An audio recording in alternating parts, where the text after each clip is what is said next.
तो हम लोग यहाँ पे सीखेंगे अपने स्विच स्टेटमेंट के। ठीक है, जो भी डिसीजन मेकिंग में हम लोगों ने पढ़ रखा था कि डिसीजन मेकिंग जो भी स्टेटमेंट होते हैं, ठीक है, डिसीजन मेकिंग जो भी स्टेटमेंट हमारे होते थे उसमें हम लोगों ने दो चीज़ें देखी। एक कंडीशन में आपका इफ़ वाला पार्ट आ जाएगा जिसमें कि आप इफ़ आ जाएंगे, एल्स इफ आ जाएंगे, एल्स आ जाएंगे। अब हम लोग वहीं पे दूसरी चीज़ें देखे थे कि एक होता है कुछ स्विच नाम का स्टेटमेंट होता है जो कि ये सेम लेवल का यहाँ पे काम करता है। ठीक है, आपको इसके यहाँ पे इफ़ के जगह पे आप स्विच का भी स्टेटमेंट का यूज कर पाओगे। ठीक है, अब देखते हैं इसकी सारी चीज़ें कि स्विच का स्टेटमेंट क्या है। वैसे हम लोग इससे पहले हम लोग जान लेते हैं कि इफ़ स्टेटमेंट क्या करता है। इफ़ स्टेटमेंट बेसिकली क्या करता है कि आपका यहाँ पे कुछ भी पर्टिकुलर कंडीशन होगी, अगर हम लोग चाहते हैं किसी पर्टिकुलर कंडीशन पे एक टास्क परफॉर्म कराना चाहते हैं तो हम लोग इफ़ कंडीशन लिख देंगे। अगर ये कंडीशन यहाँ पे ट्रू होती है तो आपका ये वाला एग्जीक्यूट होगा। अब अगर आप ऑटोमेटिक उसको प्रिंट करना चाहते हो तो अब एल्स वाला ब्लॉक यहाँ पे ऑटोमेटिक प्रिंट हो जाएगा। यानी कि इसके फ्लो चार्ट पर अगर देखा जाए तो फ्लो चार्ट इसका कुछ इस प्रकार से होगा कि अगर आपको यहाँ पे कंडीशन आपने लगाया, ठीक है, अगर कंडीशन लगाएगा, कंडीशन आपकी ट्रू होती तो आपका इफ़ वाला पार्ट यहाँ पे एग्जीक्यूट होगा। अगर इफ़ वाले पार्ट में हम लोग कहते हैं स्टेटमेंट वाला इफ़ वाला स्टेटमेंट यहाँ पे एग्जीक्यूट होगा।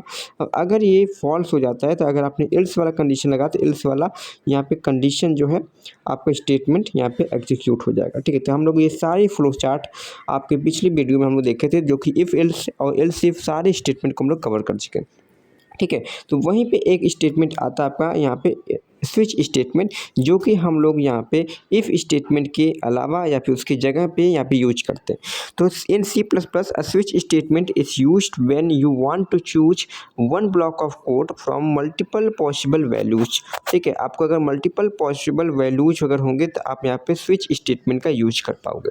जैसे कि मल्टीपल पॉसिबल वैल्यूज देखते हैं पहले हम लोग। अगर यहाँ पे इफ़ कंडीशन नंबर अगर 1 लिखते हैं, ठीक है, आपके मल्टीपल यहाँ पे पॉसिबल वैल्यूज, फॉर एग्जांपल यहाँ पे अगर आपने एल्स इफ लिखा, ठीक है, एल्स इफ लिखा, यहाँ पे आपने कंडीशन नंबर 2 लिख दिया। ठीक है, इसके अंदर हम लोगों ने कुछ कोड लिखा अपना, यहाँ पे अगर फिर से एल्स इफ लिखा, एल्स इफ यहाँ पे लिख देना। ठीक है, वैसे तो यहाँ पे अगर देखा जाए तो ये आपका यहाँ पे एल्स बस होता है और यहाँ पे आपका हाइफन नहीं होता।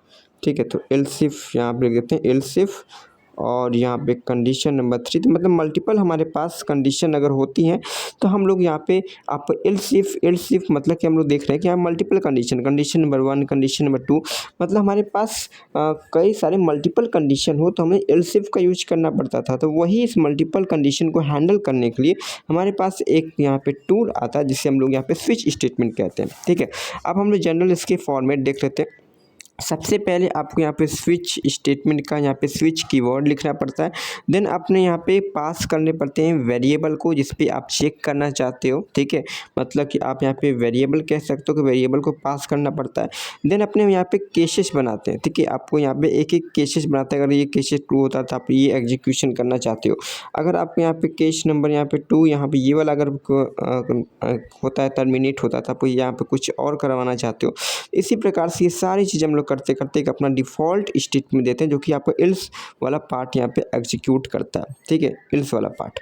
तो ये रहा आपका पूरा सिंटैक्स किस प्रकार से स्विच स्टेटमेंट वर्क करता है। तो अगर हम बेसिकली इसके यहाँ पे सिंटैक्स को देखें तो आपको स्विच स्टेटमेंट होगा, यहाँ पे एक्सप्रेशन यानी कि अपने कंडीशन पास करोगे, किस पे कंडीशन लगाना चाहते हो, यहाँ पे आपको कंडीशन लिखना है, मतलब किस कंडीशन को यहाँ पे चेक करना चाहते हो तो यहाँ पे अपना अलग अलग यहाँ पे कोड लिखने पड़ते हैं। ठीक है, जो भी इसके पर्टिकुलर कंडीशन में अपना प्रिंट करना चाहते हो। ठीक है, वैसे अभी ब्रेक स्टेटमेंट को भी रहने देते हैं क्योंकि ये सारी चीज़ें हम अभी सीखेंगे। ठीक है, वैसे यहाँ पे ब्रेक स्टेटमेंट क्यों लगाया जा रहा है इसके बारे में भी सीखेंगे। देखिए यहाँ पे केसेस यहाँ पे बनते हैं। ठीक है, एक एक हम लोग पर्टिकुलर यहाँ पे एग्जांपल लेते हैं। जैसे कि हम लोग यहाँ पे कुछ भी इंटीजर एक वेरिएबल बनाते हैं। फॉर एग्जांपल इंटीजर हम लोगों ने a = 2 मान लेते हैं कि 2 हम लोगों ने पास कर दिया। ठीक है, हम लोगों ने यहाँ पे 2 पास कर दी, या फिर हम लोग कह देते हैं कि यहाँ पे हम लोगों ने 1 पास कर दिया। ठीक है, हमें 1 पे पर्टिकुलर यहाँ पे कई सारे कंडीशन लगाने हैं। ठीक है, तो हम लोग सबसे पहले क्या लिखेंगे, स्विच इश यहाँ पे कीवर्ड लिखेंगे, स्विच में अपने a वेरिएबल को पास कर देंगे। अब हम लोग यहाँ पे केसेस बनाएंगे। अगर केस मतलब कि a की वैल्यू अगर 1 होती है तो हम इस ब्लॉक ऑफ कोड को रन करना है। ठीक है, इसमें कुछ भी करा सकते हैं। अगर हम चाहें तो सी आउट कराना चाहते हैं कि अपना यहाँ पे ये फर्स्ट नंबर है यानी कि 1 इसको प्रिंट कराना चाहते हैं। ये 1 प्रिंट हो जाएगा, या फिर आप एंड ऑफ लाइन भी लगा सकते हो, ठीक है। अब यहाँ पे अगर केस नंबर हम लोग यहाँ पे 2 लिखते हैं तो इसमें क्या होगा कि आपको अगर कुछ और प्रिंट करना चाहते हो, सी आउट अगर यहाँ पे 2 कराना चाहते हो तो ये आप करा सकते हो, ठीक है, एंड ऑफ लाइन। इसी प्रकार से मल्टीपल आप केसेज बना सकते हो, ठीक है। अगर मल्टीपल केसेज जैसे केस नंबर अगर हम लोग यहाँ पे 3 बनाते हैं तो यहाँ पे सिंपली आप सी आउट कुछ भी टास्क को करा सकते हो, जैसे कि हम लोग यहाँ पे 3 लिख देते हैं, ठीक है, एंड ऑफ लाइन, और ये हो जाएगा एंड ऑफ लाइन, ठीक है। अब बाद में जो हमारा एल्स वाला पार्ट होता है उसमें हम लोग यहाँ पे सिंपली डिफ़ॉल्ट कीवर्ड लिख देते हैं, जिसमें डिफ़ॉल्ट वैल्यू यहाँ पे आ जाएगी, ठीक है। सी आउट अपने ये डिफ़ॉल्ट वाली वैल्यू आ जाएगी, ठीक है। ये सिंपल आपका सिंटैक्स हो गया। हाँ, इसमें चीज़ें कैसे चल रही हैं, जैसे अगर हम लोग इसको एग्जीक्यूट करें तो इसमें एग्जीक्यूशन में क्या होगा कि आपको यहाँ पे ए वेरिएबल पास हो रहा है, मतलब ए में यहाँ पे चेक करेगा, ए में 1 वैल्यू है, ठीक है। ए में कितनी वैल्यू है, 1 वैल्यू है, ठीक है। इसको यहाँ पे लिखते हैं, ए में हमारे 1 वैल्यू स्टोर है, ठीक है। तो ए में हमारे यहाँ पे 1 वैल्यू स्टोर है। इसके बाद हम लोग केसेस चेक करेंगे, अगर केस मतलब ए की वैल्यू अगर 1 होती है तो ये वाला ब्लॉक ऑफ कोड यहाँ पे एग्जीक्यूट करना है, यानी कि आपका आउटपुट क्या आएगा, यस, ये आपका केस यहाँ पे एग्जीक्यूट हो रहा है तो आपको यहाँ पे आउटपुट क्या आ जाएगा, 1 आ जाएगा, ठीक है। आपका आउटपुट यहाँ पे 1 प्रिंट हो जाएगा। बट स्टिल अगर यहाँ पे आपका आउटपुट यहाँ पे 1 प्रिंट हो रहा है तो आपका नीचे अगर ये वाली कंडीशन ट्रू हो गई तो आपके नीचे वाले सारे कोड यहाँ पे रन करेंगे without checking the any condition, ठीक है। आपको 1 आ गया तो यहाँ पे 2 भी आपका यहाँ पे एग्जीक्यूट होगा, दैट मीन्स कि आपका यहाँ पे 2 भी आउटपुट आ जाएगा। तो इसके नीचे वाले भी condition without checking the condition, मतलब कि कंडीशन नंबर 3 भी चेक नहीं करेगा और सीधा आपको आउटपुट दे देगा, मतलब कि आपका आउटपुट क्या आ जाएगा, यहाँ पे आउटपुट आपका 3 आ जाएगा।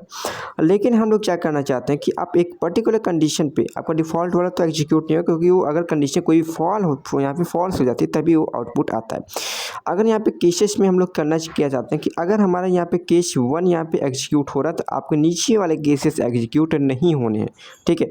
अगर वैसे अगर आप करना चाहें तो अगर यहाँ पे अगर 1 की जगह पे अगर यहाँ पे ए में 2 वैल्यू स्टोर कर दें तो आपके यहाँ पे केसेस कौन सी रन होगी, यहाँ पे 2 वाली केस रन होगी, तो आपका आउटपुट इस कंडीशन में क्या आएगा कि आपको यहाँ पे आउटपुट 2 आ जाएगा, देन इसके नीचे वाले सारे कंडीशन यहाँ पे एग्जीक्यूट हो जाएंगे without checking the any condition, तो आपका 2 और 3 यहाँ पे आउटपुट आएगा अगर आपकी ए की वैल्यू यहाँ पे 2 हो जाती है तो, ठीक है।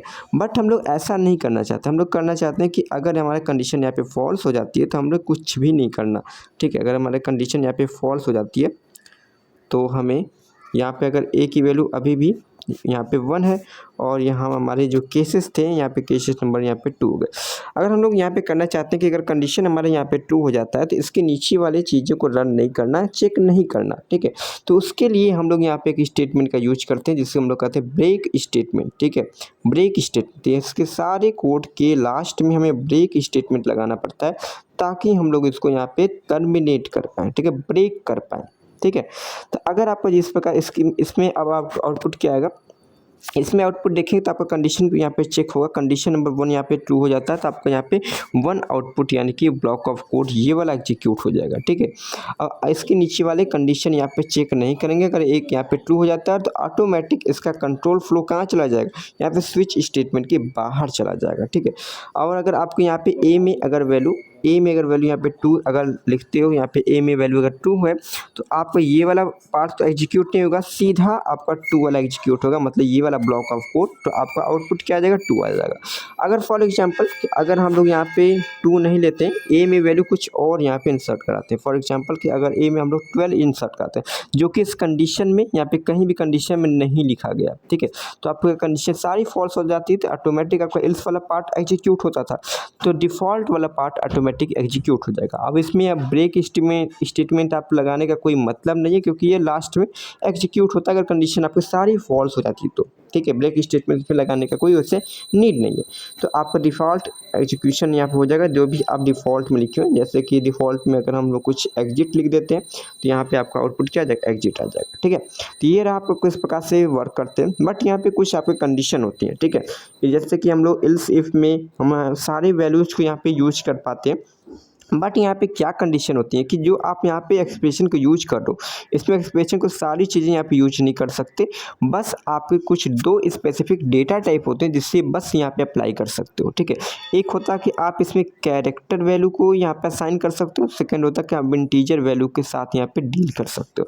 आप किसी another data type like float data type, double data type, ये सारी चीज़ें वैल्यू यहाँ पे यूज नहीं कर पाओगे, ठीक है। जैसे कि हम लोगों ने इंटीजर वेरिएबल पे यहाँ पे यूज किया, आप कैरेक्टर पे कर सकते सकते हो। कैरेक्टर पे कैसे करेंगे, कैरेक्टर पे अगर करना चाहें तो आप सिंपली इसके अंदर इसको सबसे पहले डेटा टाइप को चेंज करना पड़ेगा। तो डेटा टाइप चेंज कर लेते हैं। तो डेटा टाइप में हम लोग यहाँ पे सिंपली कैर लिख देंगे। और इसमें कैर में अगर ए स्टोर करा रहे हैं तो आपको सिंपली यहाँ पे स्टेटमेंट में भी आपको थोड़ी बहुत चेंजेस करने पड़ेंगे। आपको कैरेक्टर में ए चेक करना पड़ेगा, ठीक है। उसी प्रकार से आपको कैरेक्टर में यहाँ पे बी चेक करना पड़ेगा, ठीक है। तो वही सारी चीज़ें यहाँ पे आपको हो जाएगी, ठीक है। तो ये इस प्रकार में आपने देखा कि इसमें बस कैरेक्टर और इंटीजर डेटा टाइप ही वैलिड है। इसके अलावा आपके किसी भी डेटा टाइप में इसमें वैलिडेशन यहाँ पे अलाउड नहीं है, ठीक है, इनवैलिड माना जाता है। तो इसके बेस पे कुछ हम लोग इंपॉर्टेंट अगर पॉइंट अपना निकालें तो इंपॉर्टेंट इसके पॉइंट क्या हो जाएगा, switch checks the value of the an expression की वैल्यू को चेक करता है और each case represents a possible value, ठीक है। कंडीशन हमारी ईच केस ये रिप्रेजेंट करता है। ब्रेक स्टेटमेंट लगाते हो तो आपका स्टॉप हो जाता है, जो भी आपका पर्टिकुलर कंडीशन यहाँ पे कंटिन्यू नहीं करता, इसके नीचे वाले कोड को रन नहीं करता। जैसा कि हम लोग एग्जाम्पल में देखे थे कि इस प्रकार से वो डील होता था अगर हम लोग ब्रेक स्टेटमेंट का यूज नहीं करते थे। डिफ़ॉल्ट ऑटोमेटिक हो जाएगा अगर none of condition is match, मतलब कि ट्रू अगर नहीं होता, फॉल्स कंडीशन अगर फॉल्स हो जाती है तो ऑटोमेटिक हो जाता है, ठीक है। अगर आप ब्रेक स्टेटमेंट नहीं करोगे तो आपका फॉल्स होगा, मतलब नीचे वाली सारी एग्जीक्यूशन यहाँ पे एग्जीक्यूट होंगी, ठीक है। अब इसके कुछ थोड़े से सैंपल यहाँ पे एग्जांपल देख सकते हैं। यहाँ पे एग्जांपल में क्या लिखा गया कि आपको यहाँ पे सबसे पहले कि यहाँ पे ए में यहाँ पे डे में 2 वैल्यू स्टोर की गई है। तो यहाँ पे डे में वैल्यू हो गया, तो अगर डे में 2 वैल्यू स्टोर, पहले कंडीशन चेक करेगा पूरे डे में क्या वैल्यू 2 वैल्यू स्टोर है। तो अगर ये वाला कंडीशन एग्जीक्यूट होगा मतलब आउटपुट क्या आ जाएगा, ट्यूसडे आ जाएगा, ठीक है। अगर हम लोग यहाँ पे 2 से चेक करके यहाँ पे अगर 1 कर देते तो आपका आउटपुट क्या आएगा, मंडे आ जाएगा, ठीक है, सिंपल। अगर यहाँ पे कुछ इसमें वैल्यू दे देते हैं 5, ठीक है, देखो 5 देते हैं जिसमें कि 5 यहाँ पे कोई भी कंडीशन नहीं, तो ऑटोमेटिक आपका डिफॉल्ट वाला कंडीशन यानी कि इनवैलिड डेट यहाँ पे एग्जीक्यूट हो जाएगा। और अब आप इस कंडीशन को भी यहाँ पे देख सकते हो, जैसे कि हम लोगों ने ब्रेक का स्टेटमेंट का यूज नहीं किया।